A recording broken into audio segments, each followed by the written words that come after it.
The Tiger and the Frog Story. Once there was a tiger in a forest. It was sleeping under a tree near a pond. Suddenly, a noise was heard. The tiger was disturbed by the noise.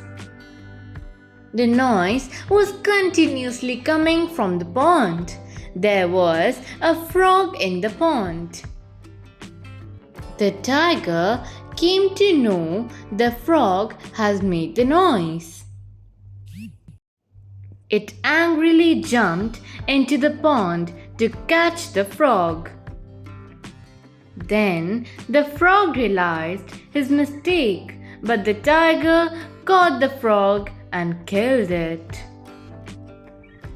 Moral: don't play with the leaders. Thank you. Please like, subscribe, and get notified.